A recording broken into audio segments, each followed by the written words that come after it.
Olá, hoje eu vou dar continuidade ao projeto Para Ler como um Escritor, baseado na obra da Francine Prose de mesmo nome. Esse projeto foi iniciado em outubro do ano passado e ele consiste em ler todas as obras mencionadas pela Francine Prose nesse livro, que ela trabalha para analisar elementos da escrita. No vídeo de hoje eu vou falar de duas obras. Eu vou falar do livro Foi Apenas um Sonho, do norte-americano Richard Yates, e vou falar do livro Desesperados, da norte-americana Paula Fox. 1, 2, 3.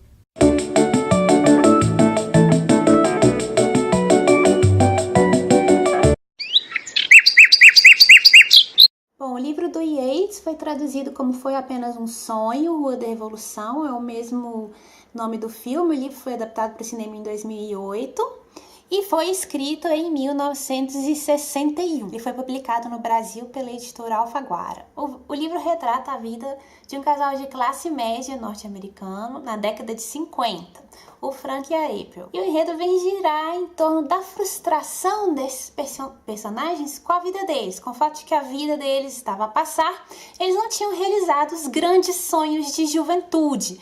O Frank, um grande sonho de ir para Paris e se realizar, e a April, o sonho de se tornar atriz. E eles se sentem frustrados, então, nessa vida de morar numa casa no subúrbio com filhos. O Frank trabalha numa empresa, um trabalho burocrático, entediante, e a April é dona de casa. Eles se sentem frustrados com essa vida e com a dissonância entre a vida real e os sonhos que eles tinham na juventude.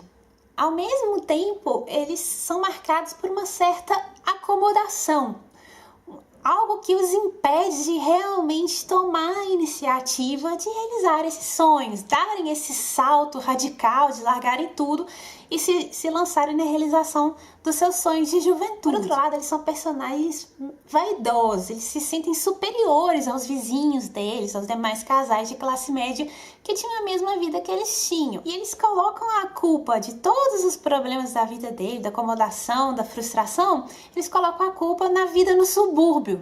Como se a vida no subúrbio estivesse sufocada e os impedisse de realizar sua verdadeira capacidade, seu verdadeiro potencial. É um livro marcado pelo sufocamento da vida desse casal de classe média, pela desilusão e pelo conformismo a essa vida sufocante. Conformismo ao estilo de vida norte-americano. O livro é uma sátira social em que o narrador, ao mesmo tempo, se aproxima dos personagens com muita compaixão e se distancia deles com ironia e com uma franqueza que remexe na ferida desses personagens, que remexe nas fraquezas desses personagens, nos verdadeiros motivos pelos quais as vidas desses personagens não tomaram o rumo que eles desejavam, ou que eles achavam que seria o rumo que eles mereciam, que seria o rumo que, pelo potencial que eles acham possuir, eles mereciam. E é uma narrativa marcada por uma dissonância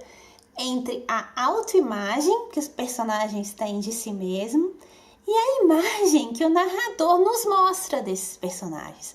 Há um abismo entre o que eles pensam que eles são e o que o narrador nos revela que eles são. O drama da história gira em torno, então, de falhas morais dos personagens, especialmente, na minha leitura, falhas morais do Frank, do marido. E aí o enredo evolui num formato de uma tragédia grega, em que o personagem é tomado pela híbris, e quando ele é tomado pela híbris, pelo excesso, por acreditar excessivamente no próprio potencial, a despeito da realidade concreta, esse personagem então cai, ele se torna um anjo caído. Tem uma frase muito legal que eu li do autor, do Richard Yates, gostaria de ler aqui. Se o meu trabalho tem um tema, eu suspeito que ele seja simples. O de que a maioria dos seres humanos é inevitavelmente sozinha. E é aí que reside a sua tragédia. Os personagens desse drama são efetivamente sozinhos. Sozinhos no que eles pensam de si mesmos, sozinhos no que eles pensam dos outros, sozinhos no que eles pensam da relação deles, da família deles, da vida deles, sozinhos nos seus sonhos, sozinhos na incomunicabilidade que os perpassa. Esse casal é profundamente marcado pela incomunicabilidade. E ao mesmo tempo que eles se acreditam personagens em busca de uma vida, de um caminho, de uma via revolucionária, uma via diferente da vida dos demais vizinhos, eles são marcados também por um apego quase cego à segurança que o sufoca, a uma segurança a qualquer preço, a segurança ao preço dos sonhos deles. E há um lado infantil dos personagens, primeiro, em se recusarem a aceitar a realidade tal como ela é, em se considerarem superiores aos demais, em quererem, em achar que todos os problemas da vida deles, que são problemas de todas as vidas, em achar que esses problemas seriam resolvidos num passe de mágica, como se largar tudo, largar a casa, largar o país e fugir para Paris fosse resolver esses problemas, fosse tornar a vida deles algo especial, fosse realmente demonstrar que para si mesmos eles são especiais.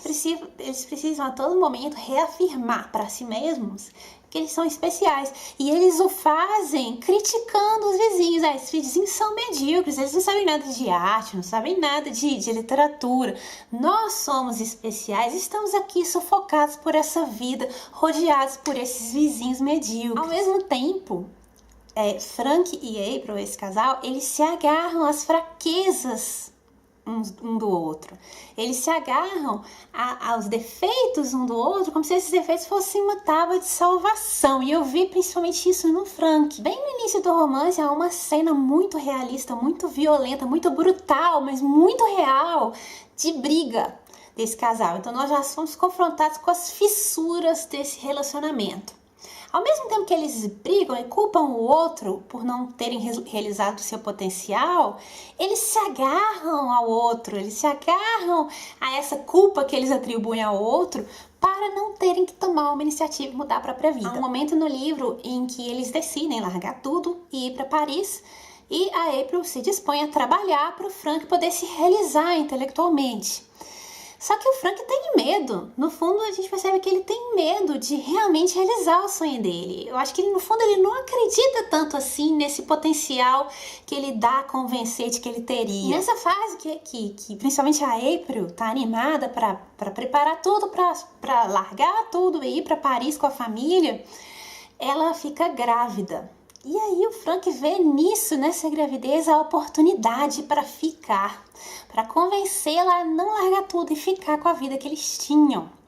E esse processo de convencimento que se dá em diálogos entre o Frank e a April é quase uma guerra psicológica, ao mesmo tempo um ritual de sedução. Assim, é muito interessante essa cena, essa etapa da história em que o Frank tenta convencer a April a desistir da ida para Paris. E a April, nessa história, eu a vejo como aquele elemento sacrificial, como se fosse a Ifigênia, que é dada em sacrifício na história, nessa pequena tragédia grega, no caso, tragédia norte-americana. O que eu mais gostei na escrita do Richard Yates é que ele segura as rédeas do drama, ele não deixa virar um dramalhão. E, ao mesmo tempo, ele retrata cenas de uma brutalidade terrível. Essa guerra psicológica, ela é brutal. A briga no início do livro é brutal. Essas cenas de briga, de tensão, ele as retrata de forma real. Nós conseguimos ver um casal real passando por esse tipo de situação. Especialmente a cena da briga, a cena inicial da briga, é brutal, mas é bonito, porque é como se a briga, a tensão, a raiva fosse algo fora dos personagens, algo que paira acima dos personagens, que controla esses personagens como se eles fossem marionetes dessa raiva. Essa raiva que distorce a face deles, distorce as palavras deles, distorce o afeto deles e transforma esse afeto em uma forma de ódio. Outro item interessante da história são os diálogos imaginários que o Frank tem consigo mesmo sobre o que ele faria, o que ele viveria se ele tivesse a oportunidade de realmente se realizar, de viver o sonho dele. O Frank é um personagem que, muito mais fortemente que a April, na minha leitura, porque eu sei que tem gente que pensa diferente, que fez outra leitura, e é interessante ler sobre esses dois tipos de leitura da obra. O Frank, na minha leitura, é um personagem que vive no subjuntivo. Se eu pudesse, eu faria. O que eu faria se? si, ele vive na base do si. E ele compõe na mente dele, em diversas passagens, diálogos imaginários que ele teria com a April. Ele imagina uma cena que vai acontecer e ele pensa, nessa cena eu diria isso, ela diria aquilo.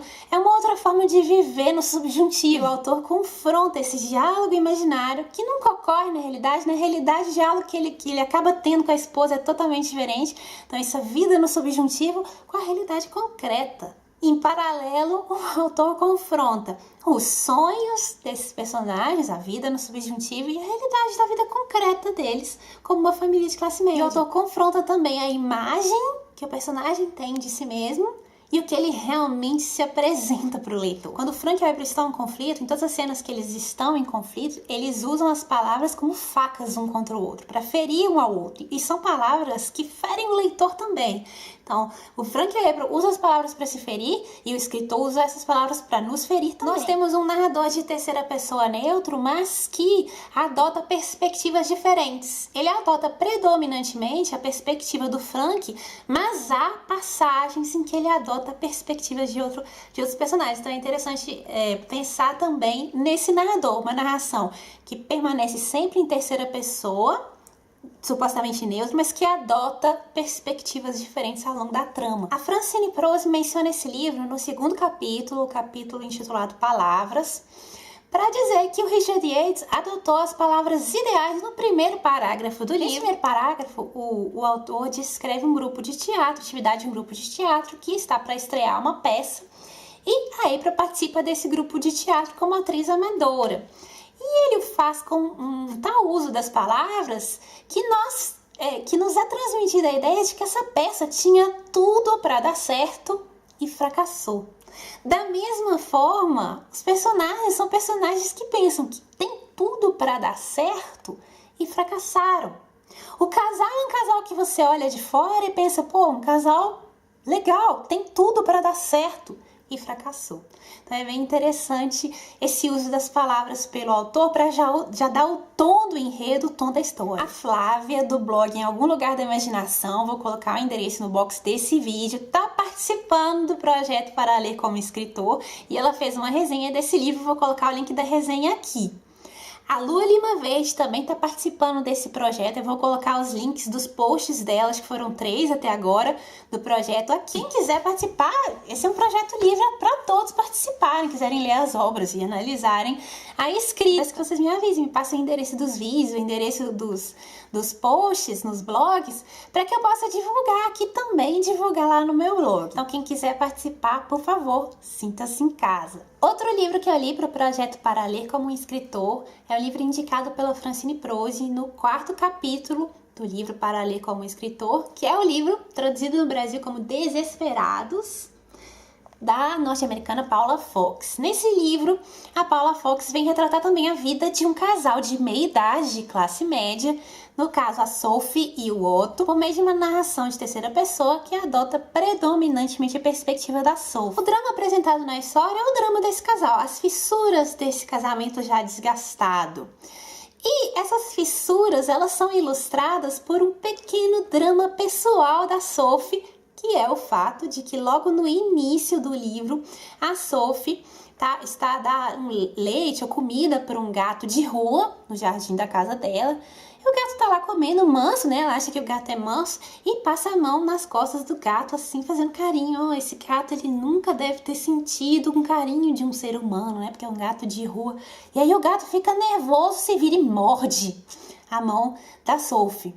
E aí o drama pessoal dela consiste no fato de que ela não sabe se esse gato possui raiva. E o enredo todo que vai nos contar a vida desse casal, a vida de amigos desse casal, ele vai manter essa tensão da Sophie de saber, será que ele tem raiva ou não? Será que eu tenho que me tratar ou não? Será que vai acontecer com a minha saúde? É bem interessante que o drama principal é o drama da história do casal, mas ele fica por trás do drama secundário. O drama secundário toma a frente, que é o pequeno drama pessoal da Sophie de saber, será que esse gato que me mordeu tinha raiva? Será que não tinha? Então é interessante essa mudança do pano de fundo.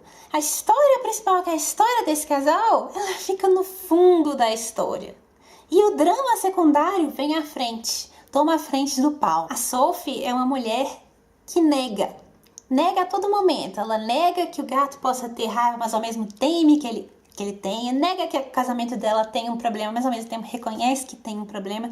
Ela passa uma vida formada por negativas, não aceitações daquilo que está lá na frente dela, que é real. A Francine Prose cita esse livro para mencionar justamente o parágrafo no qual a Paula Fox descreve o momento em que a Sophie é mordida pelo gato.